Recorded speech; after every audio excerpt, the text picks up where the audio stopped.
하나님께서 이 땅을 살아가는 우리들에게 주신 여러 가지 행복이 있습니다. 우리는 그것을 즐거움, 기쁨 이렇게 이야기를 합니다. 여러분, 살아가면서 하나님이 여러분에게 주신 즐거움, 기쁨, 그것이 무엇입니까? 우리가 잘 알고 있는 솔로몬은 어떻게 보면 이 세상의 부귀와 영화를 또 명예를 얻었던 왕이지 않습니까? 그가 전도서를 쓰면서 하나님이 우리 모두에게 주신 세 가지 즐거움을 이야기를 하죠. 그중 하나는 우리가 이 땅을 살아가면서 먹고 마시며 즐거워하는 기쁨을 주셨습니다. 어떻습니까, 여러분? 맛있는 거 먹으면 마음이 행복해지지 않습니까? 좀 마음이 가라앉는 것 같다면 좀 달달하고 따뜻한 차 한 잔 마시면 갑자기 마음이 좀 넉넉해지고 좀 움츠러졌던 몸도 펴지지 않습니까? 이렇게 하나님이 맛있는 것 먹고 또 즐거워할 수 있는 이런 은혜를 주셨는데, 이 땅을 살아가면서 이런 은혜를 솔로몬은 전도서에서 먹고 마실 때 마음이 즐겁다라는 것을 표현했을 뿐만 아니라 전도서 8장 15절에서 이렇게 고백했습니다. 해 아래 먹고 마시며 즐거운 것보다 더 나은 게 없다. 곰곰이 생각해 보니까 해 아래에서 이것처럼 행복한 게 없다라는 거예요. 그래서 우리가 이 세상을 살아가면서 하나님이 무언가를 먹고 싶은 마음을 주셨다는 것, 식욕, 이걸 주셨다는 것, 큰 은혜고 하나님의 선물이죠. 그래서 우리가 이 세상을 살아가면서 입맛이 있다라는 것, 즐거운 비명입니다. 하나님께 우리가 드려야 될 감사의 내용 가운데 하나예요. 또 하나의 즐거움은요, 우리가 이 땅을 살아가면서 해 아래에서 수고하며 땀을 흘려 일할 수 있는 재미를 주셨어요. 여러분, 그런데 솔로몬은 전도서에서 단순히 땀을 흘려 수고하고 일한 것에 대한 즐거움을 거기에서 마무리 짓는 것이 아니라 땀을 흘려 수고하고 애쓸 때 거기에 맺히는 열매를 먹고 누리게 하심에 대해서 감사했어요. 그러니까 여러분 생각해 보십시오. 우리가 열심히 수고하고 애쓰고 땀을 흘렸는데 아무런 열매가 없어요. 그럼 어떻습니까? 실망이 되죠. 낭망이 되죠. 그런데 우리가 성실하게 하나님 앞에서 헌신도 하고 또 세상에서 열심히 일도 땀을 흘리며 행했는데 거기에 대한 열매들이 맺혀 보십시오. 그 열매를 받을 때마다 얼마나 큰 기쁨이 있습니까? 우리는 이걸 가르쳐서 일하는 재미라고 얘기합니다. 그런데 일하는 재미는 단순히 일하고 끝나는 것이 아니라 거기에 반드시 열매가 맺혀서 그 열매를 보며 즐거워하는 것이기 때문에, 또 하나는 우리가 일함으로 무언가가 결과물이 나오는 재미라고 말할 수도 있어요. 그런데 그 결과물을 세상 사람들은 뭐로 평가합니까? 물질로 평가해, 돈으로. 그래서 세상 사람들은 무슨 재미가 있냐? 그러면 돈맛이 재미있다고 그럽니다. 돈맛. 막 열심히 일했는데 돈이 꾸러미채로 막 달려와 보십시오. 막 신나지 않습니까? 여러분, 잠자다가도 황금, 돼지 꿈이 어떻습니까? 다 좋은 꿈이라고 얘기를 합니다. 뭔가가 막 왔다는 거죠. 이처럼 세상 사람들은요, 돈 맛을 보는 걸 좋아한다고 얘기하는데, 이것을 우리가 성경적으로 다시 한번 정리한다면 하나님께서 우리가 무언가를 이룰 수 있는 욕구를 주신 거예요. 성취욕을 주셨다라는 거죠. 그런 성취욕이 있기 때문에 하나님이 우리에게 주신 사명은 무엇인지 소명은 무엇인지를 생각하면서 그것을 이루기 위해 살아가는 재미가 있는 겁니다.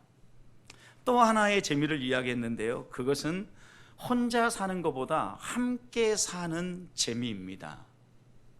어떤 사람들은 함께 사는 게 되게 불편하다고 얘기합니다.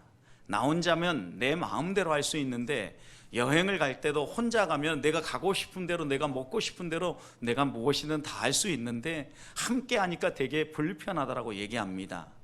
그런데 솔로몬은 전도서 4장에서도 한 사람보다 두 사람이 더 낫다, 삼겹줄은 쉽게 끊어지지 않는다 라고 얘기하면서 함께 할 때의 즐거움, 기쁨, 이것이 있음을 이야기하지 않습니까?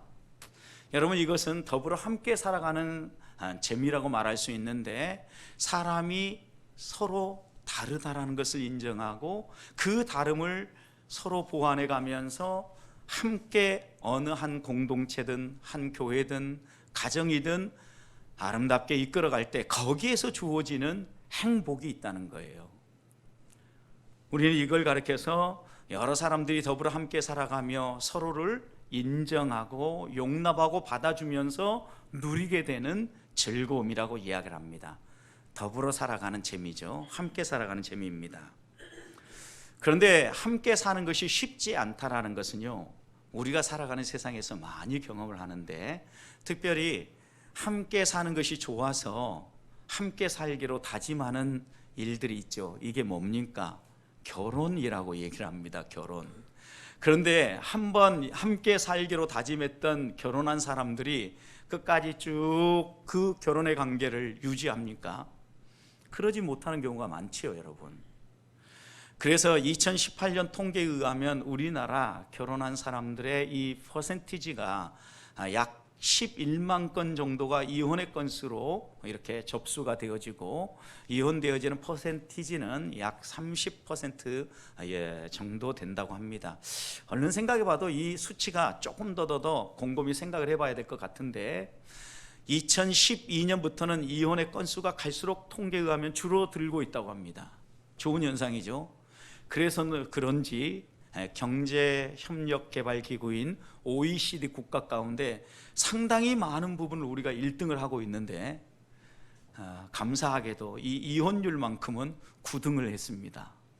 너무 고맙죠. 저 중간 뒷부분으로 지금 이혼율은 좀 뒤에 가 있으니까 갈수록 이게 좀 더 떨어져서 건강한 가정들이 저는 더 많아졌으면 좋겠다라는 생각을 합니다. 함께 살아가는데 이들이 헤어지기로 결정하는 이유가 있어요.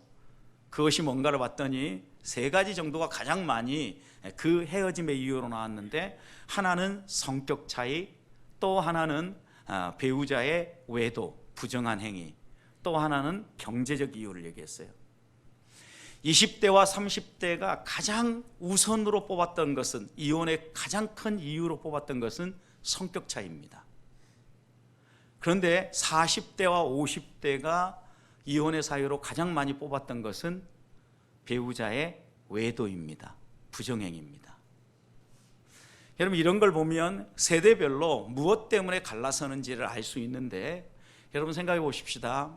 성격 차이만 놓고 한번 이야기를 해 보십시다. 세상을 살아가는데 여러분, 나와 똑같은 사람이 있나요? 내 성격하고 비슷한 사람, 여러분 곁에 많이 있으십니까? 어떻게 생각해 보면 이 세상은 하나님이 동일한 사람이 거의 없을 정도로 서로 다른 사람을 창조해 주셨는데, 이런 서로 다른 사람이 서로의 생각을 이야기하고 함께 맞추어 더불어 살아가는 것이 하나님이 허락하신 이 세상 아닙니까? 그런데 우리는 가정이라는, 결혼이라는 테두리로 막 묶어진 이 가정이라는 테두리 안에서도 내 성격과 내 마음에 맞는 사람, 이런 사람들만 찾고 있다는 것입니다. 그러니 자꾸 가정이 깨어지는 일들이 생겨날 수밖에 없는 겁니다. 그런 점에서 우리가 다시 한번 오늘 되물어야 될 것은, 나는 이 세상을 살아가면서 가정이든 교회든 사회든 하나님이 내게 주신 어떤 즐거움이 있는가? 내게도 솔로몬이 고백했던 것처럼 일맛도 있고 먹는 재미도 있고, 또 열심히 일해서 그 열매를 누리는 재미도 있고, 더불어 함께 지지고 볶으면서 살아가는 사람 맛도 있는가? 여러분에게는 어떤 재미가 있으십니까? 오늘 이렇게 예배당 하나님을 예배하기 위해서 나왔는데 어떤 것을 사모하며 이 자리에 나오셨습니까? 다들 성령의 은혜만 사모하며 나오셨습니까? 여러분들이 하나님의 은혜, 성령의 은혜가 풍성하게 임하기를 소망합니다. 그런데 아울러 이 은혜가 우리의 옆에 있는 여러 사람들과의 관계를 통하여서 더 풍성해지기를 원합니다. 여러분, 이건 매우 중요한데요, 내가 말씀을 듣고 또 하나님께서 예배 가운데 큰 은혜를 주셨는데 갑자기 옆에 있는 사람을 보니까 꼴이 보기 싫어져요. 그럼 어떻습니까? 받았던 은혜가 한순간에 다 사라져 버리는 거예요. 그래서 하나님께서 우리에게 이 성령의 충만함, 영적인 은혜와 함께 우리에게 꼭 함께 주시는 것은요, 더불어 함께 살아가는 재미예요. 지금 고린도 교회를 보십시오. 이들에게 지금 문제가 되고 있는 것은 이렇게 더불어 살아가는, 함께 살아가는 삶에 문제가 생긴 거예요. 서로 함께 살아가다 보니까 서로 다른 부분들, 서로 자기의 이익을 추구하면서 상대방을 불편하게 만드는 것, 이런 일들이 자주 발생하는 거예요. 그래서 우리가 지난주 7장 1절에서 살폈던 것처럼 결혼의 문제와 관련해도 가정 안에 이런 문제들이 생기더라는 거예요. 그래서 오늘 말씀을 보면 바울은 결혼에 대해서 성경이 무엇을 가르치고 있는지부터 먼저 이야기를 합니다. 오늘 10절 말씀을 보십시오. 어떻게 시작합니까? 결혼한 자들에게 내가 명한다 그랬어요. 여러분, 결혼한 자들에게 먼저 명한다. 그러면 또 다른 사람들이 있다는 거죠. 여러분 12절 보십시오. 그 나머지 사람들에게 내가 말한다. 결혼한 사람들 나오죠? 그 나머지 사람들. 그런데 이 사람들도 결혼한 사람들인데, 결혼한 사람들 가운데 앞에 나온 부분은 믿음 안에서 함께 결혼한 사람을 이야기하고, 이 12절부터는 믿는 사람과 믿지 않은 사람의 결혼을 이야기하는 거예요. 그런데 먼저 믿는 사람의 결혼에 대해서 이야기를 하면서 바울은 분명하게 우리에게 권면하죠. 10절, 내가 명하는데 이 명령은 나의 명령이 아니라 누가 하시는 명령이다? 주님이 주시는 명령이다 라고 얘기하면서 개인적인 생각이 아님을 분명히 이야기를 합니다. 그러면서 그가 당부하는 것, 가로를 빼고 10절과 11절을 읽어보십시오. 여자는 남편에게서 갈라서지 말고 남편도 아내를 버리지 말라. 여러분, 아내는 남편에게서 갈라서지 말아라. 남편은 아내를 버리지 말아라. 함께 살라는 거예요. 왜 이런 결혼한 사람들에게 이런 명령을 바울이 지금 하고 있겠습니까?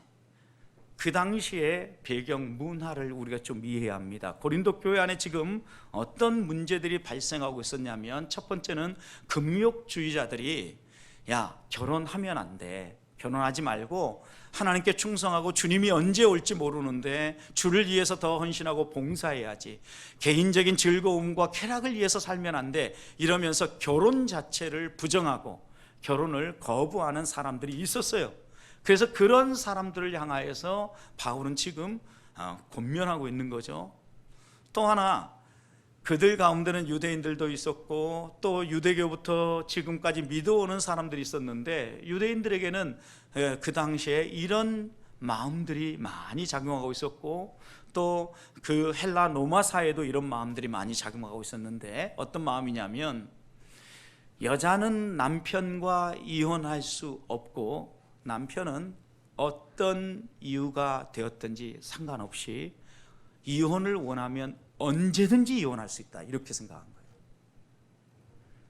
무진장 차별적인 사회이죠, 여러분. 그러니까 그만큼 우리 여자 성도님들은 예수 믿는 것 감사해야 됩니다. 우리가 이런 여러 가지 악법들이 많이 고쳐진 거예요.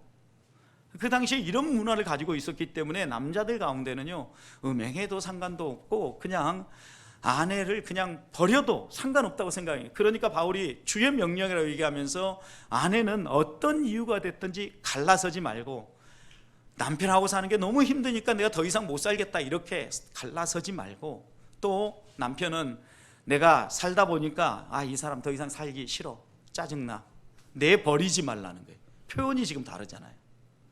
이런 문화가 배경 속에 있기 때문에 한마디로 바울은 지금 요약해서 하나님이 허락하신 이 결혼의 관계는 하나님이 허락하신 거고, 또 금욕주의자들처럼 결혼하지 말라는 것도 아니고, 한번 하나님께서 주신 그 은혜를 따라 결혼을 했다면 그 결혼을 반드시 지켜라 라고 이야기하죠. 그런데 이것이 단순히 신자들만의 결혼, 신자들 사이의 결혼만을 이야기하는 게 아니에요. 12절 보면 신자와 불신자의 결혼도 똑같이 이야기를 해요. 자, 12절, 그 나머지 사람들에게 내가 말하노니 이것은 주의 명령이다 아니다? 주의 명령은 아니다. 그러나 주의 말씀을 배우고 그 가르침을 따라서 내가 너희에게 권면한다, 지금 이런 의미로 지금 바울이 쓰고 있는 거예요.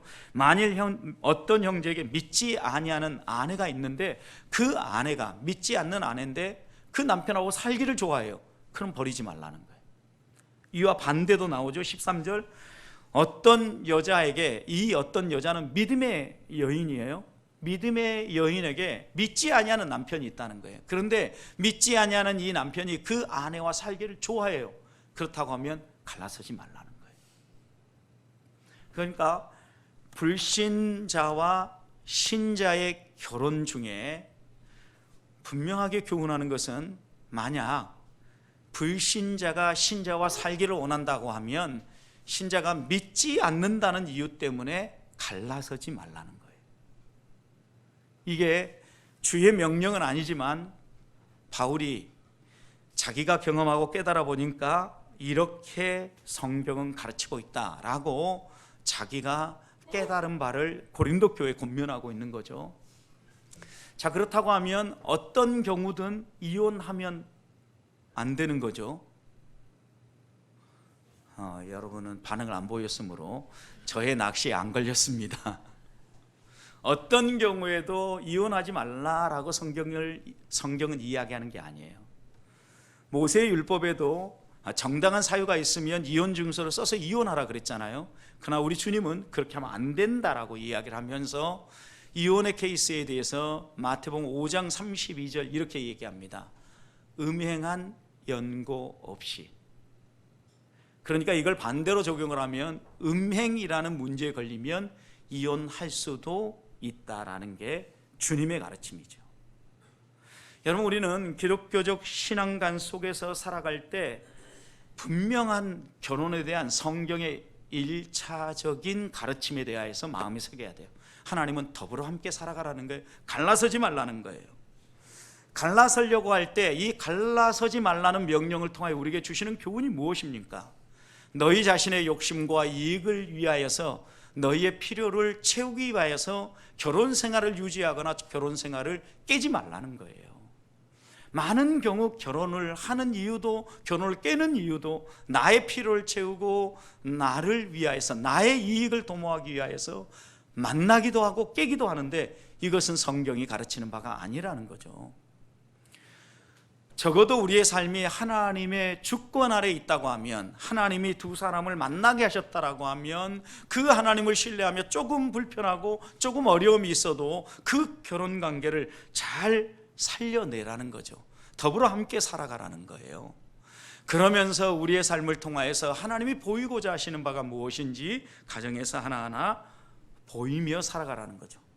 여러분, 우리가 이렇게 더불어 함께 살아갈 때 더불어 함께 살아가는 재미가 있을 뿐만 아니라, 이런 우리의 삶을 통하여서, 이런 그리스도인의 삶을 통하여서 우리 이웃들에게 성도가 어떻게 살아야 되는지를 보여주고 성도의 가정은 어떠해야 하는지를 보여줄 수 있는 겁니다.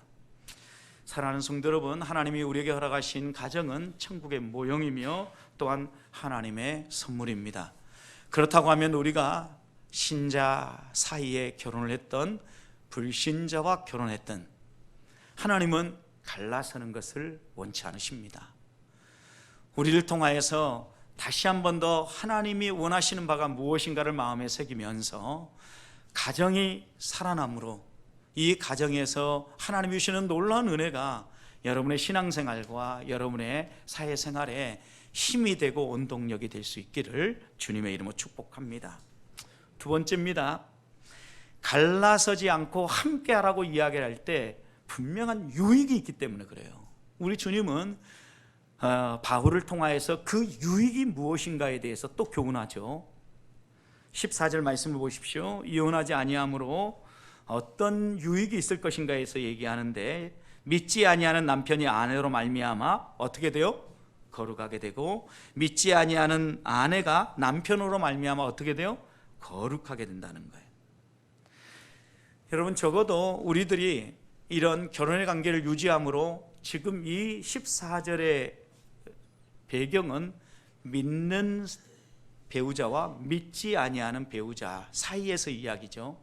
믿음의 배우자로 말미암아 믿지 아니하는 배우자가 어떤 기회를 얻는다는 거예요? 거룩해지는 기회를 얻는다는 거예요. 이것은 믿는 부부 사이에도 역시 똑같이 적용할 수 있어요. 어떻게 적용할 수 있습니까?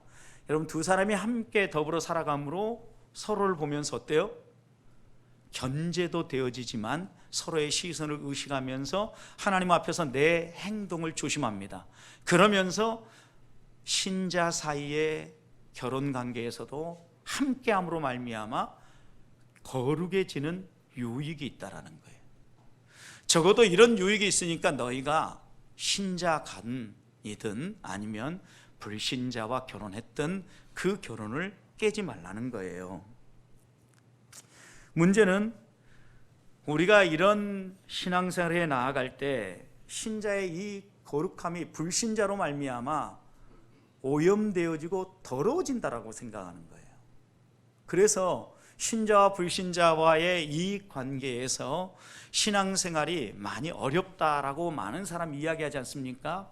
그래서 바울도 고린도후서 6장의 가르침에 의하면 너희는 어떤 사람과 같이 멍에를 매지 마라? 믿지 않는 사람하고 같이 멍에를 매지 말라. 이것은 불신자와 결혼하지 말라라는 거예요. 그러면서 그 다음 뭐라고 그러냐면 빛과 어둠이 어찌 사귀며 의와 불법이 어찌 함께할 수 있겠냐 이거예요.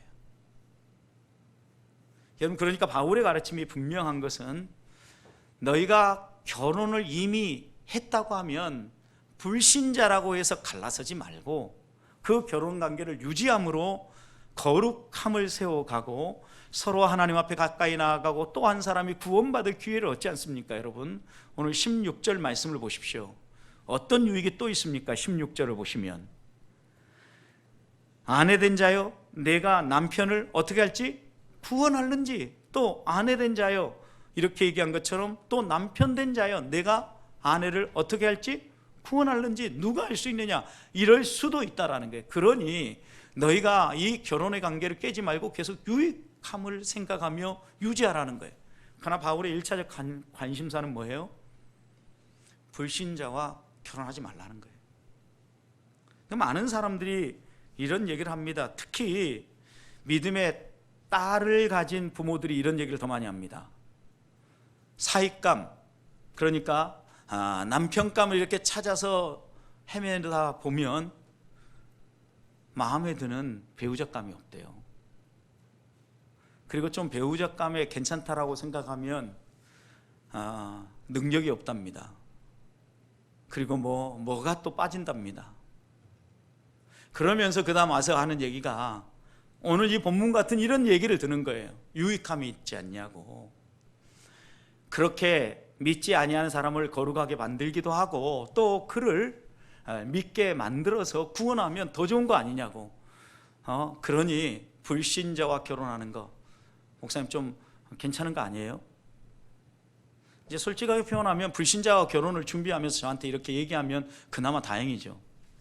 날 잡아놓고 와서 이제 얘기하죠. 그냥. 여러분, 성경의 말씀은 분명해요. 그러다 보니까 여러분들도 혹시 믿지 아니하는 남편이나 아내와 살아간다고 생각해 보십시오. 그러면 한 남편을, 한 아내를 주께로 인도하기까지 어느 노력, 어느 정도의 시간이 들어갔습니까?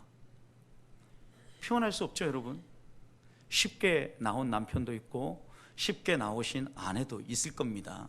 그렇지만 대체적으로 간증하는 거나 말씀하시는 것들 들어보면 그분들이 믿고 교회 나오기까지는 너무 많은 시간이 걸렸다는 거예요. 그리고 너무 많은 대가를 치렀다는 거예요. 우리는 이미 이 사실을 알면서도 우리의 자녀들을 세상적인 조건과 세상적인 방식으로 결혼의 자리로 내보내고 있지는 않은지 돌아봐야 합니다. 여러분, 그런데 14절 보십시오. 14절 마지막에 이렇게 얘기했어요. 그렇지 않으면 그랬어요. 그렇지 않으면. 여러분, 그렇지 않음이라는 게 뭐예요? 남편이 아내를 믿지 아니한 아내를 거룩하게 만들 수도 있고 또 아내가 믿지 아니하는 남편을 거룩하게 만들 수도 있는데 그렇지 않으면 이 얘기예요. 그렇게 안 될 수도 있다는 거죠. 여러분, 그러면 어떻습니까? 그 다음 이어지는 말씀, 너희 자녀도 깨끗하지 못한다. 그 가정 안에서 자녀가 태어나서 성장한다면 이 자녀도 부모의 영향을 따라서 신앙생활을 잘할 것 같은데 실제로는 이게 참 어렵다라는 거예요. 그래서 여러분, 여기에서 우리에게 교훈하는 바가 무엇입니까? 가능하면 믿음의 결혼하고 믿음의 가정을 유지하라는 거죠. 그러나 믿는다는 이유 때문에 갈라서지는 말고 너희가 결혼 관계를 유지함으로 대가를 치르겠지만 고통은 겪겠지만 그것으로 말미암아 얻어지는 유익, 거룩함과 또한 구원받게 되는 이 유익을 기대하면서 견디어내라 라고 이렇게 당부하고 있는 거죠. 사랑하는 성도 여러분, 하나님이 우리에게 주신 가정을 통하여서 우리가 이루어가야 될 게 무엇입니까? 부부가 다 믿는다 하면 그것은 이제 여러분 우리가 더욱더 서로 함께임을 모아서 거룩함을 유지하며 하나님을 더 잘 섬기는 가정으로 세워가야 되겠죠. 부부 가운데 어느 한 사람이 안 믿고 신앙생활 안 한다고 생각해 보십시다. 어떻게 합니까? 갈라서는 게 하나님 뜻이 아니라 결혼관계를 유지하며 상대방을 거룩하게 세워주고 상대방이 구원의 길에 이를 수 있도록 이끌어주는 거죠. 여러분 이것이 하나님 우리에게 맡겨주신 사명이, 그것으로 말미암아 우리의 자녀까지 거룩하게 되고 믿음 안에서 살아가며 하나님을 의지하고 나아갈 수 있도록 너희의 가정생활을 꾸려가라는 거예요. 이렇게 사시는 성도들이 되시기를 축복합니다. 마지막입니다. 부득이하게 갈라섰을 때, 이제는 부득이하게 갈라섰을 때 11절 가로를 보십시오. 만일 갈라섰으면 어떻게 하라는 거예요? 그대로 지내라. 혹시 그것이 여의치 않으면 다시 합치는데 누구랑 합치라고요? 그 남편이라고 그랬어요. 그 남편은 누굴까요? 헤어진 남편. 성도 여러분, 부득이하게 갈라졌다고 하면 선택은 두 가지예요. 그대로 살아라. 또 한 가지는 뭐예요? 다시 만나라. 참 이게 어려움이에요. 어려움. 성경은 보면 어떻게 보면 우리 관계에 대해서 지금 결혼의 문제를 이야기하면서 케이스마다 꼼꼼하게 다 얘기하잖아요. 근데 많은 사람들이요 성경을 정확하게 안 읽어요. 그러면서 성경이 우리의 삶에 대해서 뭘 얘기하냐고 이렇게 이야기하는 사람이 수두룩해요. 근데 성경이 얼마나 이렇게 꼼꼼하게 우리에게서 하나하나 조목조목 따져서 이야기하고 있는가 보라고요, 여러분. 문제는 그런데 이런 말씀들을 우리가 배우고 나면요, 이런 말씀을 들어가지고 상대방을 정죄하는 것이 제일 문제예요. 이게 또 이혼하지 말라 했는데 교회 안에 이혼 가정이 있어요, 없어요, 여러분? 있어요. 그러면 왜 이혼했을까? 나 혼자 이제 상상의 나를 펼칩니다. 스토리를 씁니다. 그리고 난 다음에 그 사람을 내 관점에서 바라봅니다. 그 시선이 얼마나 불편하겠어요, 여러분. 있는 모습 그대로를 받아주고 용납하는 게 아니라 우리는 우리의 관점을 가지고 상대방을 평가하고 또 상대방을 바라보니까 우리 안에 여러 가지 갈등이 생긴 거예요. 여러분 이것도 생각해 보십시오. 결혼관계를 유지하는 가정이 왜 헤어졌겠습니까? 분명히 문제가 있었겠죠. 그 문제가 무엇이든지 간에. 그런데 그것을 직접 듣지 않고 다 설명 듣기 전에는 우리가 이해할 수 없어요. 그리고 우리가 또 한 번 더 생각해 보면 그분도 오죽했으면 헤어질 것을 결정했겠어요. 그것 외에는 서로의 행복을 위해서 이것 외에는 다른 방법이 없으니까 갈라섰을 거 아니에요. 그러니까 성경은 우리들에게 당부하기를 만일 갈라섰다면 그 상태를 그대로 잘 유지하며 살아라. 이건 지금 성경의 가르침이라기보다는 바울의 권면이라고 얘기했죠. 왜냐? 그게 훨씬 더 좋다는 거죠. 혼자 사는 것이 하나님을 섬기기도 좋고 우리가 이 땅에서 여러 가지 일들을 하는데도 좋다는 거예요. 한번 고생하고 겪어봤는데 또 고생하지 말라는 이야기이기도 합니다. 그런데 아니 다시 만나야 되겠다라고 마음이 들면 헤어진 사람과 화바라 하는데 거의 이건 불가능하죠. 불가능한 얘기예요. 여러분 그런데 이어지는 말씀을 보십시오. 15절 혹 믿지 아니하는 자가 갈리거든 어떻게 하라고요? 갈리게 하라. 뭔가 이유가 있어서 이건 갈린다고 하면 갈리게 하라. 자매나 형제나 이런 일에 구애될 것이 없느니라. 믿지 않는 사람이라고 하면 굳이 구애될 것은 없다. 그러면서 우리에게 얘기하는 게 있어요. 왜 갈라지겠어요? 왜 갈라지겠어요? 안 맞으니까 갈라진 거예요. 그래서 그 다음 하나님이 주시는 말씀을 보세요. 15절 그러나 하나님은 우리를 어떤 가운데? 화평 가운데 부르셨다라는 거예요. 날마다 싸우고 지지고 볶고 뭐가 날아다니고 그 다음에 으악 소리가 질러지는 이런 가정생활이 아니라 하나님은 화평 가운데 살기를 원한다. 그래 믿지 아니하는 사람이 갈라진다라고 하면 주저하지 말고 구애받지 말고 갈라지도록 해주라 이거예요. 그러면 우리는 기독교가 가르치고 있는 게 너무 근본적이고 너무 답답한 사고방식을 가지고 있다고 젊은 세대들이 이야기합니다. 결코 그렇지 않습니다. 세련되어 있습니다. 그리고 성경이 이야기하는 바를 우리가 명확하게 깨닫고 나면 우리의 삶에 있어서 이런 가정과 또한 이런 고민을 하고 있는 형제 자매들, 이런 사람들을 어떻게 권면하고 상담해야 될지 성경의 가르침은 너무나 선명하다는 거예요. 그렇다고 하면 우리가 성경의 결혼에 대해서 가르치는 가르침을 오늘 마음에 새기십시다. 갈라서지 말라는 게 1차적 교훈입니다. 결혼은 믿음 안에 사라는 것입니다. 불신자와 결혼을 해서 그 불신자가 신자인 배우자와 살기를 좋아한다면 결코 헤어져서는 안 된다라는 게 여러분 성경이 지금 우리에게 교훈하는 바죠. 그렇다고 하면 이런 가르침들을 마음에 새기면서 우리가 서로 함께함으로 거룩해지고 서로 함께함으로 믿지 아니하는 사람이 믿게 되어지는 이런 복을 누려야 되지 않겠습니까? 이렇게 우리의 가정들을 살려낼 수 있기를 소망합니다. 그것만이 아닙니다. 부부가 함께 이렇게 거룩하게 서면 그렇지 아니하면을 그러면이라고 바꿔서 아까 이 본문을 읽어보십시오. 너희의 자녀도 깨끗한 삶을 살게 한다.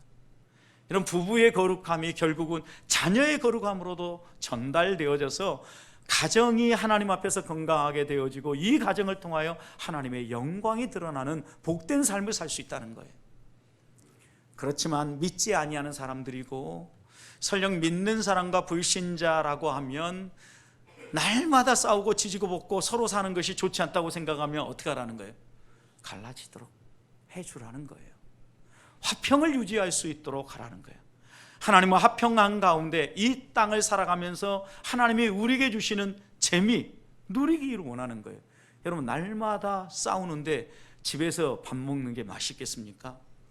육선이 가득하고 날마다 싸우는 여인과 다투는 여인과 한 집에 있는 것보다 콩 한 족만 있다 할지라도 아무것도 없다 할지라도 화목한 여인과 소위 말하면 우리가 정말 가난해서 먹을 것이 별로 없다 할지라도 화평한 여인과 함께 사는 것이 더 복되다라고 이야기하는 이유입니다. 우리가 하나님 앞에서 하나님이 정말 우리를 향해 가지고 계신 뜻이 무엇인가를 생각하면서 우리의 가정 건강하게 세울 수 있기를 축복합니다. 우리 성도님들 나이가 지긋하게 들어갔다고 해서 안전지대에 들어있는 게 아닙니다. 왜냐? 항원 이온이 들어가고 있습니다. 특별히 남편들 더 조심하셔야 됩니다. 하나님께서 우리에게 주신 이 결혼의 관계를 건강히 유지해서 서로에게 선한 영향력을 미쳐야 하나님이 부르시는 그날까지, 왜냐하면 100세 시대잖아요. 그때까지 서로가 함께함으로 함께하는 유익을 누릴 뿐만 아니라 이것으로 인하여서 우리의 삶에 믿음의 더 풍성한 열매가 맺혀 자자손손이 예수 그리스도의 이름이 우리 자신과 가정과 자녀들을 통하여서 이웃들에게 전달되어지는 이런 성도의 삶을 사시기를 주님의 이름으로 축복합니다.